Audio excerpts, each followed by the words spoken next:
இவருடைய ஞானமும் என்னை என்றும் கவர்ந்திருக்கிறது. என்றோ சொல்லி இருக்கிறேன் அவரை. அமைப்பாய் திரள்வோம் என்ற புத்தகம், எதிரிகளையும் ஜனநாயகப்படுத்துவோம் என்ற புத்தகம், இவையெல்லாம் நான் படித்து மகிழ்ந்தவை. எதிரிகளை ஜனநாயகப்படுத்துவோம் என்றால் எதிரி என்று யாரும் இல்லை என்பதுதான் பொருள். அவர்கள் தன் நிலை உணராதவர்கள், நிலை உணர்ந்தவர்கள் அதை அவர்களுக்கு போதிக்க வேண்டும்.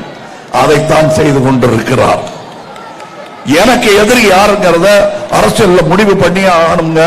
நீங்க அரசியலுக்கு வந்துட்டீங்க, எதிரி யாருன்னு முடிவு பண்ணிக்கங்க அப்படின்னு அறிவுரை சொன்னாங்க எனக்கு.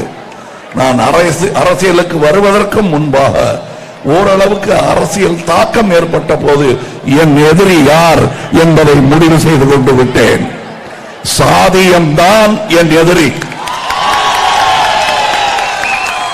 என் வாழ்க்கையில் சாதிக்கு இடமில்லை. என் சினிமாக்களும் அப்படித்தான். பின்ன ஏங்க சினிமாவுக்கு சாதி பேர் வைக்கிறீங்க அப்படின்னு கேட்பாங்க. சொல்றேன், இது பதில் இல்ல, விளக்கம். குடியின் கொடுமையை பத்தி, ஆல்கஹாலின் கொடுமையை பத்தி நான் ஒரு படம் எடுக்க நேர்ந்தால் அதன் மைய பாத்திரம் யாராக இருப்பான்?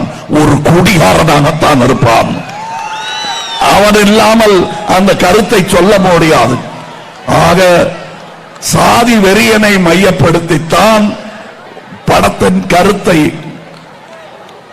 நிறைவு கருத்தை சொல்ல முடியும்.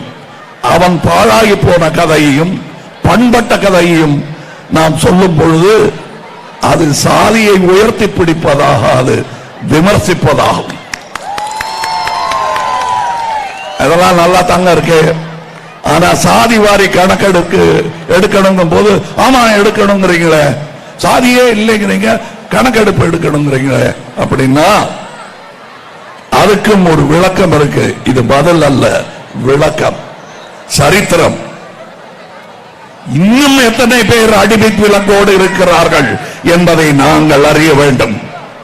ஏனென்றால் அமெரிக்கா மாதிரி கருப்பு வெள்ளை என்ற பிரிவு கிடையாது. இந்த கலரிலும் விலங்கு போட்டவன் இருப்பான், இந்த கலரிலும் விலங்கு போட்டவன் இருப்பான். அவனை எல்லாம் விடுவிக்க வேண்டும். அதற்காகத்தான் நான் இங்கே வந்திருக்கிறேன். இந்த கணக்கெடுப்பு ஏன் எடுக்க வேண்டும் என்பதற்கான காரணத்தை முதலில் சொன்னேன். இந்த கணக்கெடுப்பு எடுக்க வேண்டும் என்பதை 1921 ஒரு முடிவு எடுக்கப்பட்ட போது, வெள்ளைக்காரன் இருந்த நேரம், பதறி போனார்கள் சனாதனவாதிகள். அதற்கு பிறகு 1979 மண்டல் கமிஷன் அமைக்க வேண்டும், சாதிவாரி கணக்கெடுப்பு எடுக்க வேண்டும் என்று சொன்ன பொழுது, இப்பொழுது பாஜக என்றிருக்கும் கட்சி அப்பொழுது இல்லை. ஆனால் நிறமும் குணமும் மாறாதிருந்தார்கள். அவர்கள் பெரும் கோஷம் எழுப்பினார்கள். அதற்கு பிறகு விபி சிங் அந்த கமிஷனை அமல்படுத்த முற்படும் போது பாஜக செய்த ரகளையை நாம் இன்னும் மறந்த பாடில்லை. செய்திகளை உடனுக்குடனும் துல்லியமாகவும் தெரிந்து கொள்ள சப்ஸ்கிரைப் பண்ணுங்க.